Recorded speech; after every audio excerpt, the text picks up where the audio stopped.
So we had a really unique experience as we traveled. We flew from Calgary to Winnipeg and then over to Thunder Bay. And some of you might know this, some of you won't. But that week, on the Monday, we sold our house in Northwest Calgary.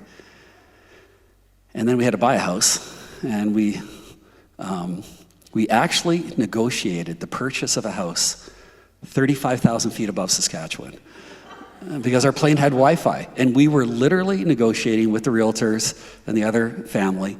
And I don't know, somewhere over Yorkton, we agreed to terms, docu-signed. It was amazing, the things you can do on a plane now. So thank you for those that have prayed for us. It was a really cool experience. We're excited on our new home. It's not, sadly, not Okotoks, but it is Auburn Bay, which is really close to Okotoks, so we're thankful for that. Auburn Bay is where our son and his wife and our 4 grand ones live, so we think it's going to be great to be 5 minutes away. We'll see how that works. But instead of having to drive 40 minutes to watch my emerging 6-year-old future Major League Baseball player play a game, now it'll be a 5-minute drive. And so for that, we're very, very thankful. So thanks for all your encouragement, thoughts, and prayers for those that knew about this. And speaking of flights, though, because I'm thinking about this as I was trying to figure out how to get into my message today in Nehemiah, and that I'm a bit of a people watcher. I'm kind of introverted, so I'm quite happy to stand in the foyer and just watch people interact with each other. And some of you rescue me from my loneliness by coming up to me, so thank you for that. But I like watching people, and there is no better place to watch people than an airport. And especially if you're waiting for someone to come and maybe your person's not coming off the plane till a bit later, and you watch people greet, and you just wonder, what is the story? What's happening here? You'll see people that grab each other and just cry and cry and cry, and you think, did somebody come home for a funeral? Or you'll see people with flowers and with big signs, and they just lose their minds when that person walks through the door, and you wonder what this reunion is all about. And it's just a really beautiful thing just to watch people and try to figure out their stories. I was on a plane a while ago, and it was just a domestic flight, so there was no grand kinds of things that were unfolding around it, but I was in the back row of the plane, which is never your favorite place to be, but that's where I was. And there was a guy that was in the row in front of me, and he was not happy to be in the second last row of the airplane, and he was really good at letting everybody know that. He was quite loud.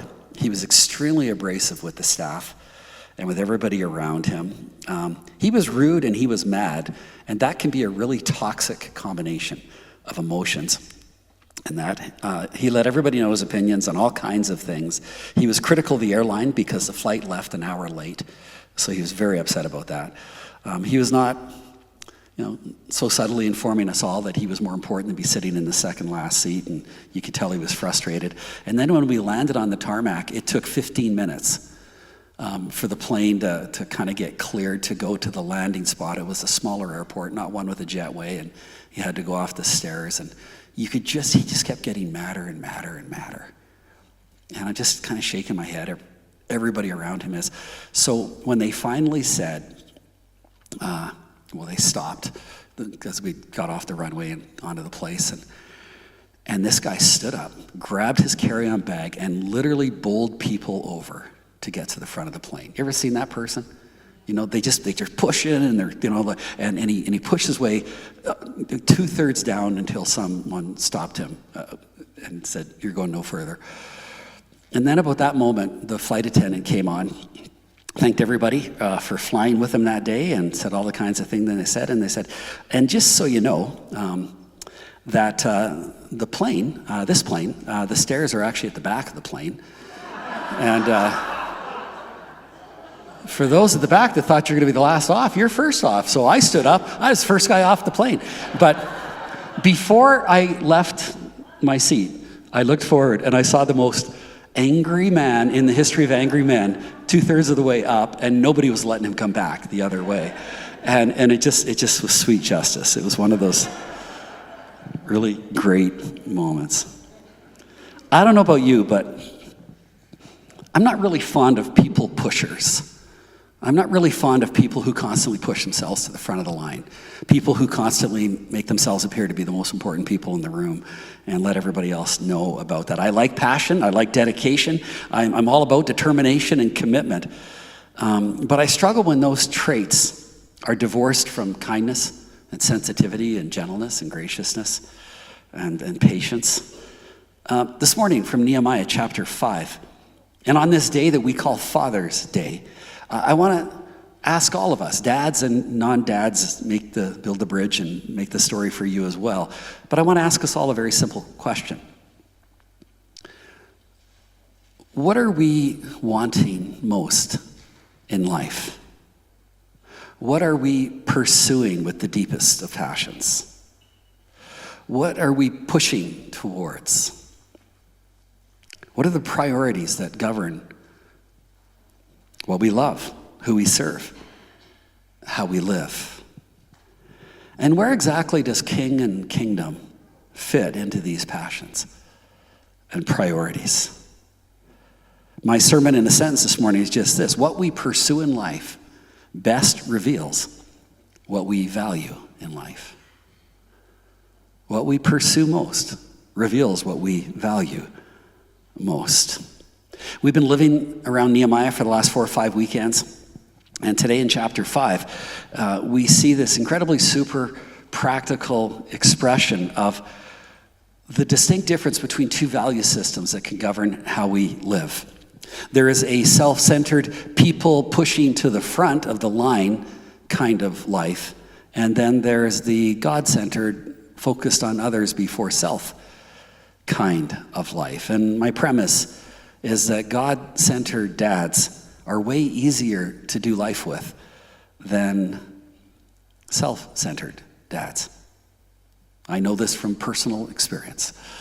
So let's jump into the text. I'm going to kind of quickly make my way. We're going to look at all of it. So I'm just going to pick and choose a tiny bit as I read through this.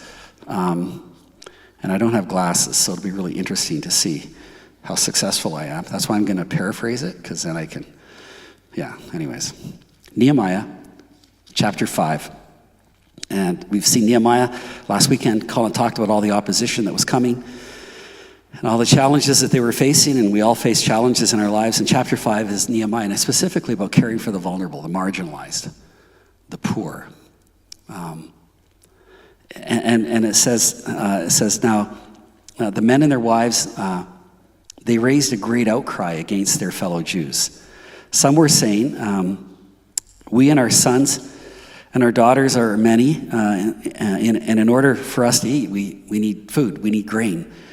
And others were saying, we've had to mortgage our fields and our vineyards and our home in order to secure grain to keep us alive in this time of famine. Still others were saying, we've had to borrow money to pay the king these extravagant taxes on our fields and our vineyards. And although we are the same flesh and blood as our fellow Jews, and though our children are as good as their children are, we've yet had to subject our sons and our daughters to slavery to pay these tax bills. Some of our daughters have already been enslaved, and we're powerless because our fields and our vineyards now belong to others. And Nehemiah said, when I heard their outcry and these charges, I was very angry. As a leader of the people, he was very troubled by what was going on. But what did he do with that anger? I love this. He says in verse 7, I pondered then in my mind what I should do. And then I went to the nobles and officials, and I told them, I accused them actually, you're charging your own people extravagant interest. So he called together a large meeting to deal with the problem. And he said, as far as it's possible, we have bought back our fellow Jews who were sold to the Gentiles, and now you're selling your own people. They kept quiet because they knew they were guilty. And they knew what they were doing was very self-centered and very wrong and very unhealthy.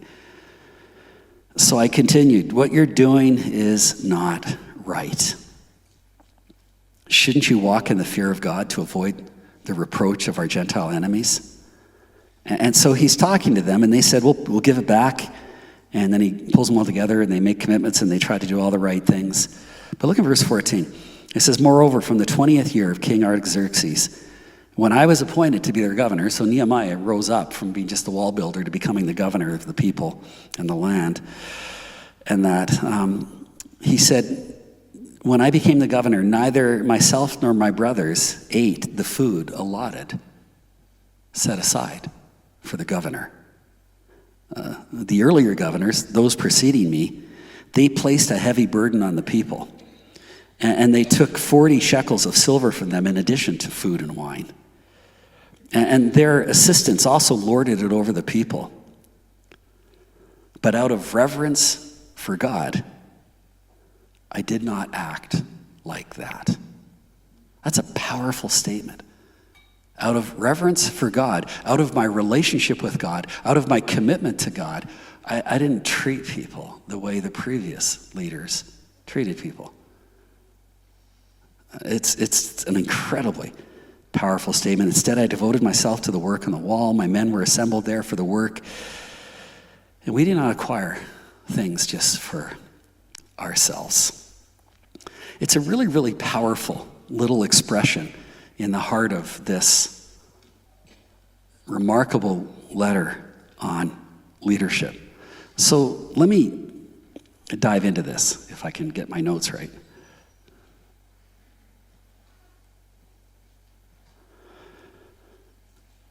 So Nehemiah has found himself in a really difficult situation, dealing not only with external threats, like we saw last weekend, but now he's dealing with internal threats, and he's dealing with discord within the family. And I want us to see a few things here. I call it the marks of people pushers, the marks of people that always push themselves to the front, the marks of people who live a self-centered life. And that. I'm going to go through this fairly quickly. We're actually fairly familiar with what self-centered living looks like. We see it all around us, and many times we see it within us.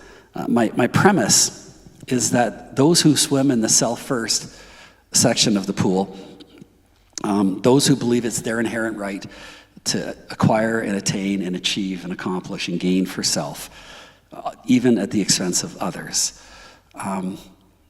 are really, really difficult people to be around. From Nehemiah, what does it look like? Well, they're fascinated, they're captured, they're enthralled with, they love the material realm. The workers on the wall are crying out to Nehemiah, their leader, that they had big families and they needed significant sources of food to feed those families. This was a tough patch. They were finding themselves into actually having to mortgage their fields and their homes to get the necessary food supplies to live. We're mortgaged to the hilt, would be the way that we would say it, was the cry of verse 3. And then in verse 4 was the other lovely part of this equation. They said, we're being taxed to death. And then verse 7 reminds us that they felt powerless in this season of their life in trying to provide for their families. I think we all have a little bit of an idea of what that might feel like. And what made this economic period of instability even more unpalatable was the fact that it was their brothers and sisters, their fellow Jewish leaders, who were the cause of this injustice and were threatening their very existence. Some commentators think that these ones who are lending the money and taking deeds to property and even taking children as slaves from the starving ones were probably the same nobles in chapter 3, verse 5, who would not put their shoulders to the work. We talked about them 3 weekends ago. The ones who thought that they were a little too important to do that kind of work, the ones who bought into the myth that more for me is always better for me, and their lives were all about the more. They were the ones pushing themselves to the front of the plane. An evil, simple definition was they valued things more than they valued people. And we're called to love people and use things, but we often love things and use people. Self-centered living is focused on the pursuit of more, often at the expense of the vulnerable and the marginalized. Sadly, at times, even at the expense of those who are closest to us. There are some sitting here today for whom Father's Day is a very difficult day. Some, because like me, we've lost our dads, and there's a sense that we feel that loss a little bit more in a day like today. But there are others for whom this day is complicated because, to be honest, they didn't have a very good relationship with their father, or they don't have a very good relationship with their father. So there are lots of mixed emotions that a day like this creates. When you live with a dad who's always pushing himself to the front, it's not pleasant. It's incredibly painful. And if you live with a dad who has hurt you, it's devastating. Well, not only do people pushers love the material over the relational, they also love control. They love being in control. Our Jewish brothers were lending money to their countrymen, which is a reasonable economic reality, but they were exacting usury, is the phrase that the scriptures use, which refers to charging exorbitant, unfair interest rates.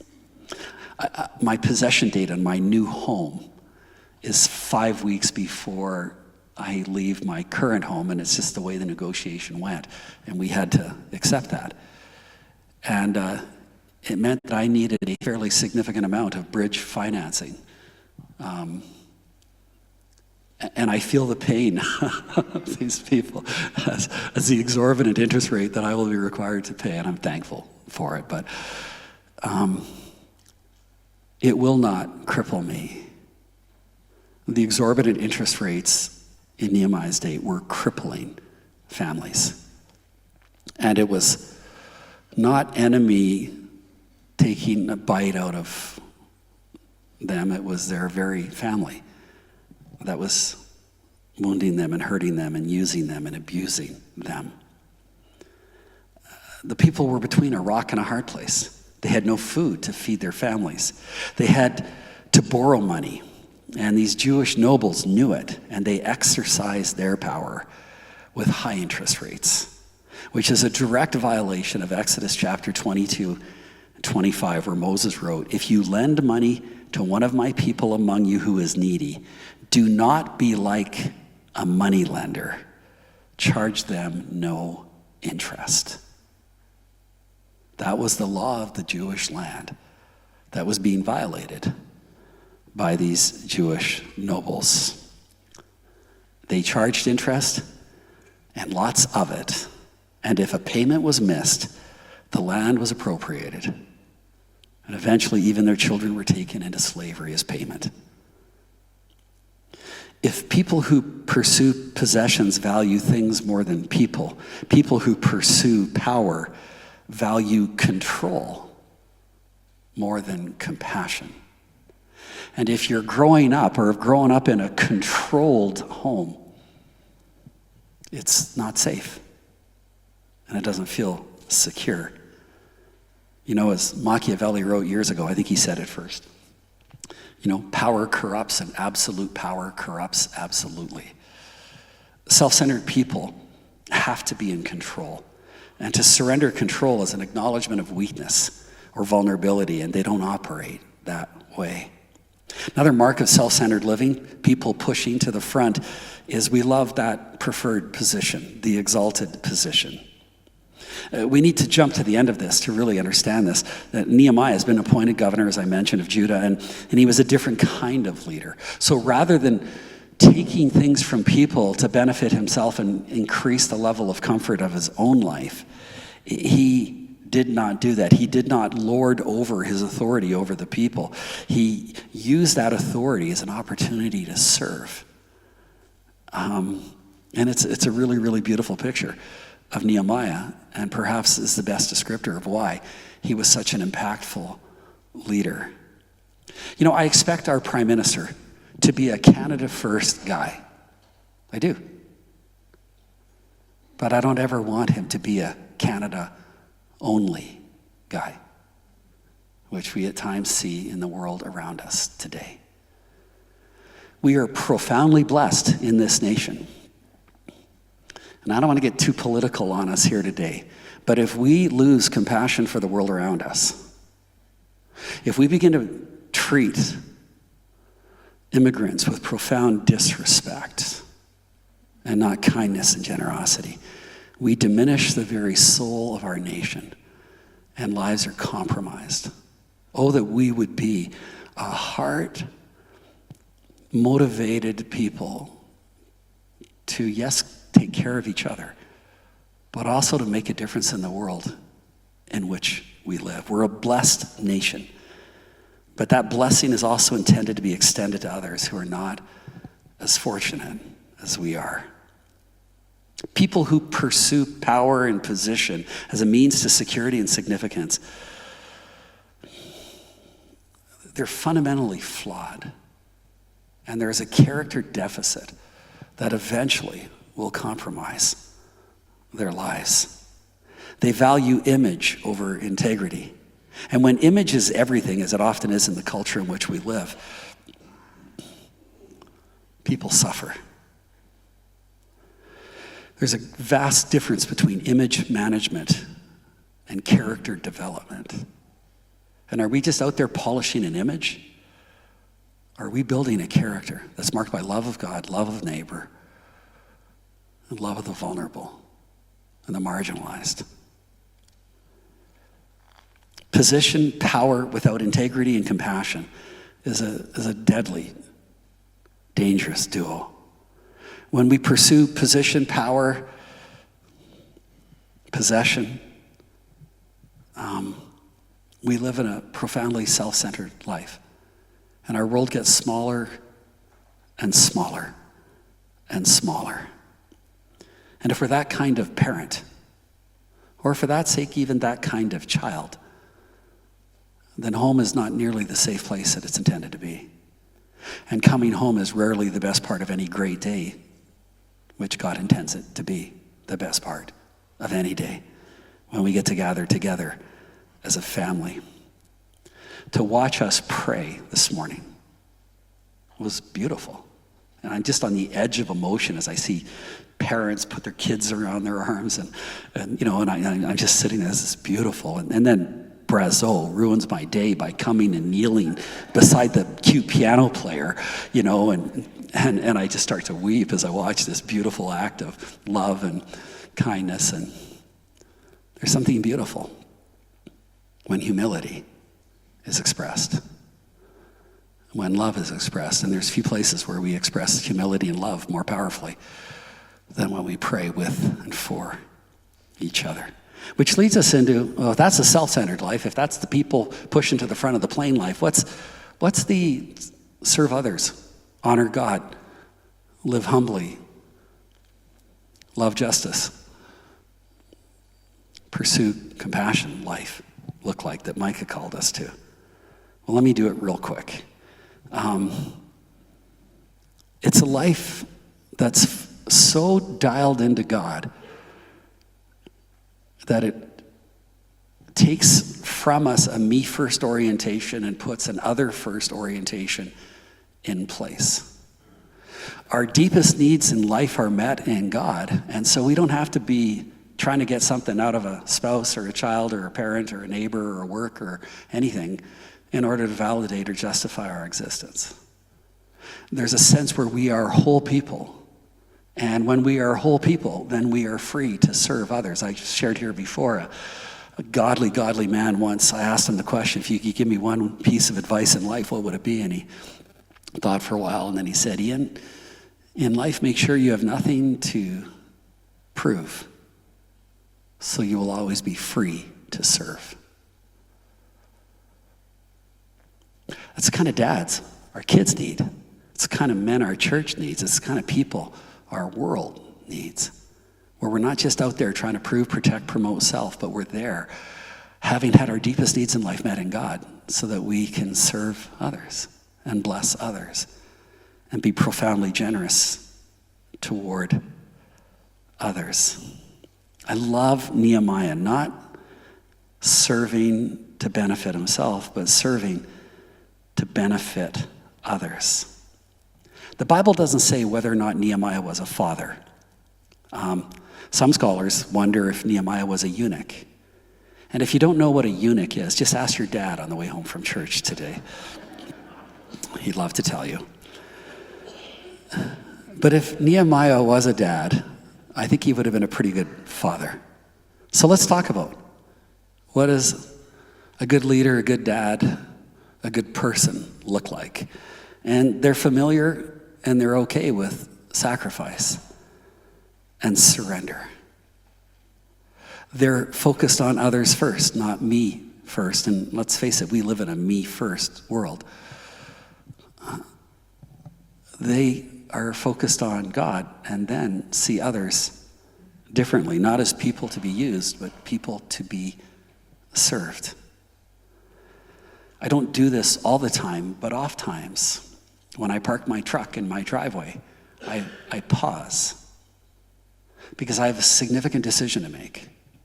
I will either get out of my vehicle and walk into the house with an expectation that those inside that house will serve me, or I will walk in with an orientation that says, how can I help? Where can I serve? What can I give? And I don't always do it very well, without a doubt. But when we pause before we get out of the vehicle and make our way into the home, what if, guys, we took a moment and said, help me to be a servant to those that will cross my path inside of this home, who maybe have had challenging days, who maybe have faced difficult things at school or with kids or with their own life. Do we take time to ask, how was your day? How are you doing? How can I help? Homes with that kind of perspective and attitude become beautiful places to live. Church history tells the story of all kinds of men and women who thought of others first, like Nehemiah today in our passage. There's another story that I came across a while ago, and I love the courage and the resiliency, the extraordinary resiliency of this man named Maximilian Kolb. He was a Polish priest who chose a path of purity and sacrifice at a very, very young age. He left home at 13 to join a Franciscan seminary, and he studied for the priesthood. As a young man, he took his vows as a priest, pressed on into education, got a PhD and a doctorate in theology in order to more effectively serve. It was his calling, it was his gift, it was his passion. As a spiritual leader in his native Poland, Kolb helped to hide, feed, and clothe 3,000 Polish refugees during the Second World War.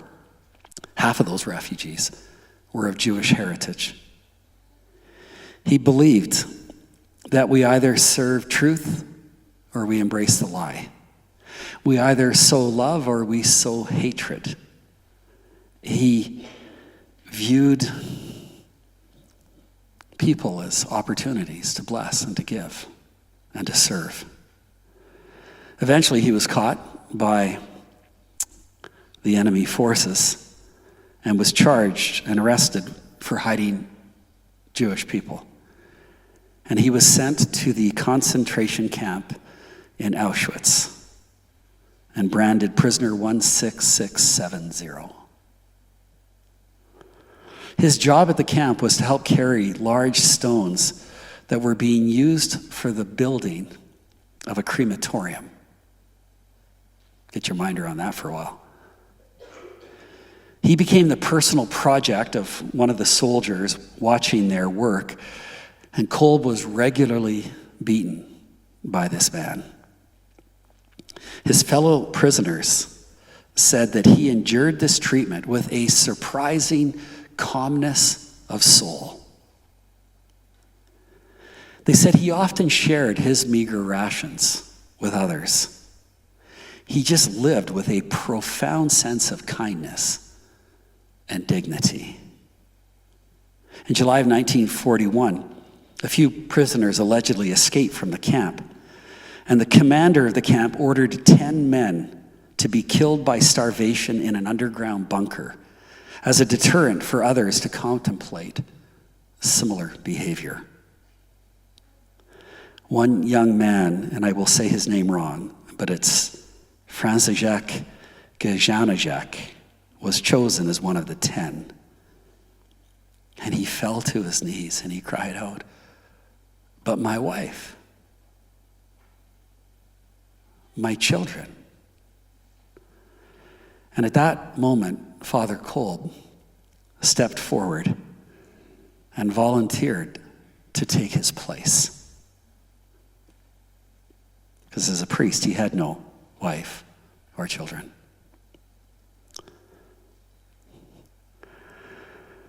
The men were led to the bunker. It was noted that rather than cries of despair and anguish coming out of that bunker, the only sounds that were heard were hymns and prayers led by Maximilian Kolb. When the guards would check on them on occasion to see if they were dead yet or not, they would see this priest going from man to man, praying for them. He never asked anything for himself. He encouraged his other 9 prisoners, saying perhaps the escaped prisoner would be found. Perhaps they might be freed. To live a life without hope is to not live at all. One of the guards said, "I have never met a man like Maximilian Kolb." Dignity, courage, resiliency in the face of death. Compassion in the face of cruelty. Kindness instead of cursing. When he was made a saint in 1982, Pope John Paul II said, "Maximilian did not die. He gave his life for his brother." Franciszek Gajanaczek, I just said it differently twice. My knowledge of Polish is quite limited. Franciszek miraculously survived Auschwitz. And in 1982, 41 years after the death of Kolb, he attended the canonization service that the Catholic Church held when they pronounced sainthood upon someone.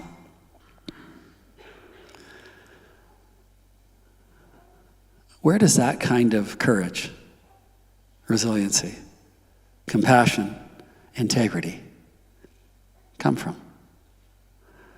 Well, as it was with Nehemiah, as it was with Maximilian, it comes from a place of dedication to God. It comes from a place of surrender. It comes from a place of submission. It comes from an attitude that says, God first, then others, and then me. It comes from a place where we ask, how can I help? Rather than demand, do this for me. God-centered people are extremely aware of the reality that they have nothing to protect in life. They're willing to sacrifice anything and everything because they love God more than they love themselves. I love verse 15 again. Out of reverence for God, Nehemiah refused to compromise his convictions and burden others for the sake of his own benefit.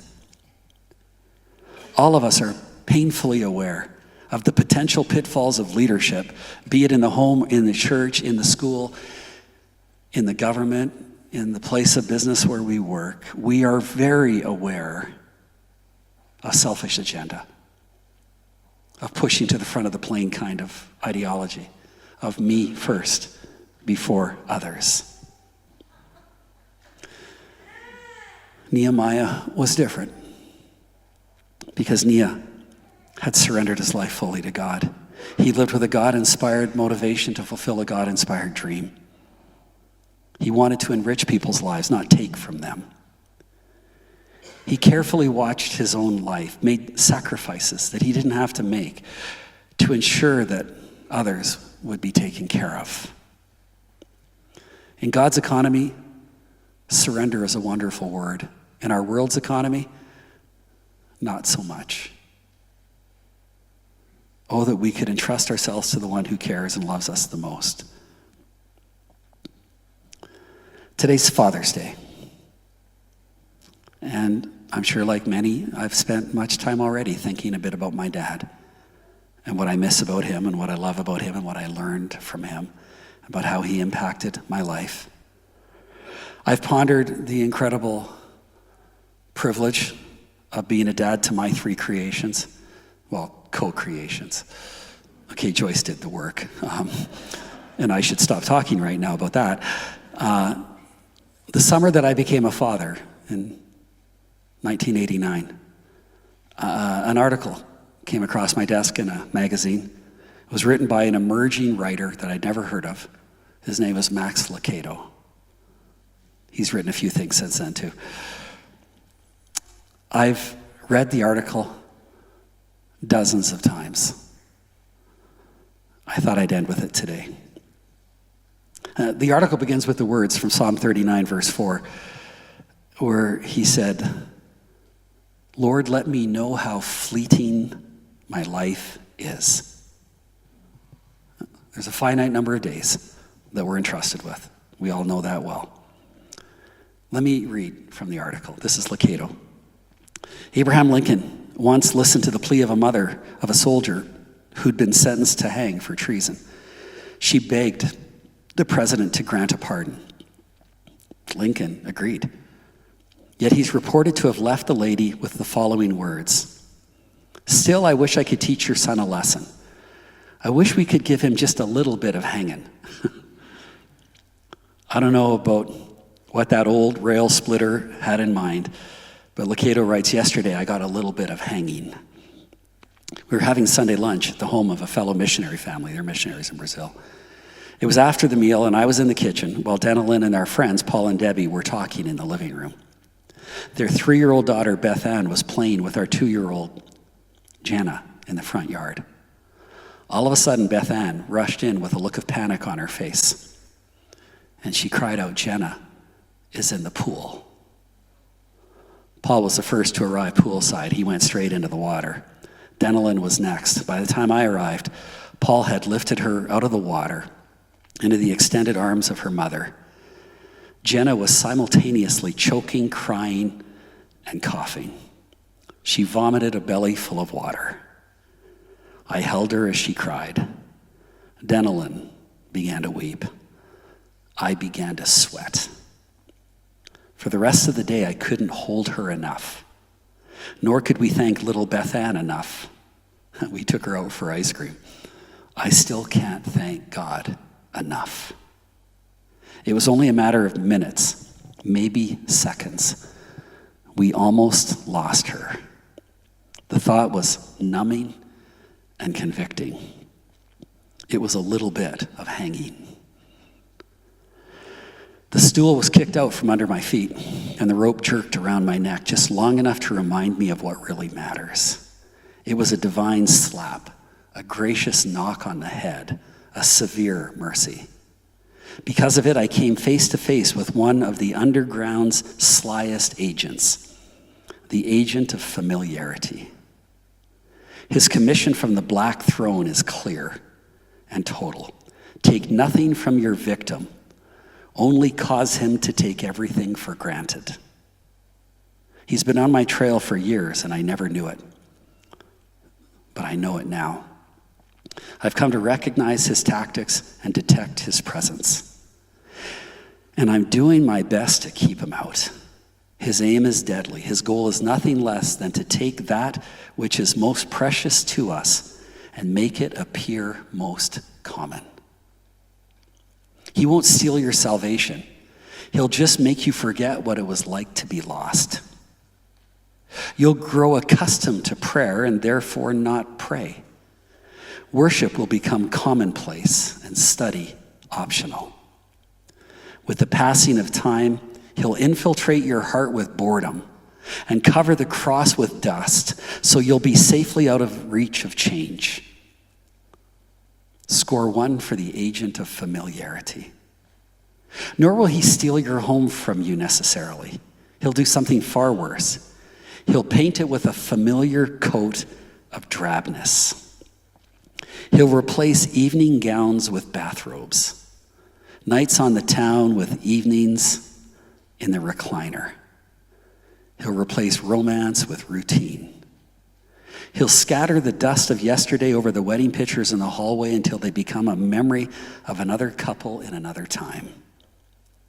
He won't take your children necessarily.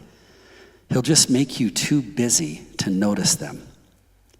His whispers to procrastinate are seductive. There's always next summer to coach the team, next month to go to the lake, next week to teach Johnny how to pray. He'll make you forget that the faces around your table will soon be at tables of their own. Hence, books will go unread, games will go unplayed, hearts will go unnurtured, and opportunities will be ignored. All because the poison of the ordinary has deadened your senses to the magic of the moment. Before you know it, the little face that brought you tears to your eyes in the delivery room has become, perish the thought, common. A common kid sitting in the back seat of your van as you drive down the fast lane of life. And unless something changes, unless someone wakes you up, the common kid will become a common stranger. For those that are old enough to remember, we think of the words of the Cat Stevens song, "My boy is just like me. He's growing up just like me." Locato ends with, "On a shelf above my desk is a picture of two little girls. They're holding hands and standing in front of a swimming pool, the same pool from which the youngest of the two had been pulled only minutes before. I put the picture where I could see it daily, so I would remember, but God doesn't want me to forget.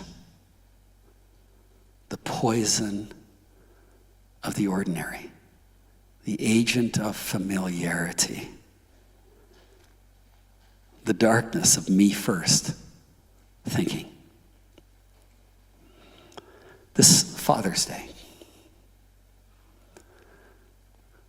let's be just a little at least, or perhaps a lot, amazed by the gift of family, of friend, of opportunity, of life. Let's take nothing for granted. Let us pray prayers of gratitude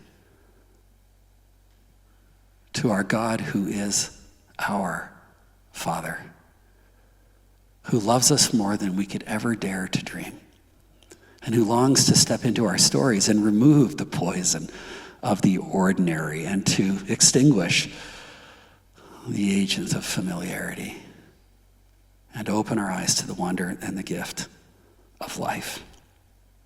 I end with the words of Tim Keller, who writes to parents, "Have a joyful faith. Believe big. Trust huge. Let your children see a belief in God that makes you a much happier and more agreeable person to live with." If we want our children, our nieces, our nephews, our grandchildren to grow up well, it will require us to embrace this pursuit of an others-focused life, which really means pursuing a God-centered life that then brings others into clearer focus. Our children need to see parents who are absolutely passionate about knowing God, loving others, and serving all God brings across our paths. They need to see this as the foundational attitude of our life. It was the attitude of Nehemiah that made him such an extraordinary leader. May it be the orientation of our hearts so we can be worthy of the title of dad or mom or papa or auntie. Let's pray together.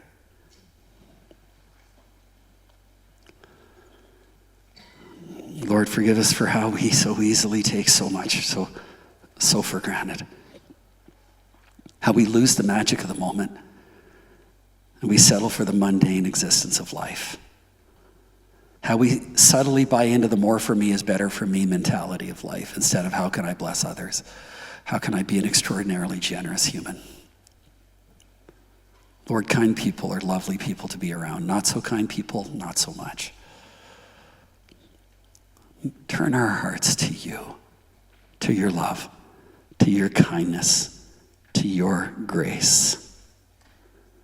Make us the people you want us to be.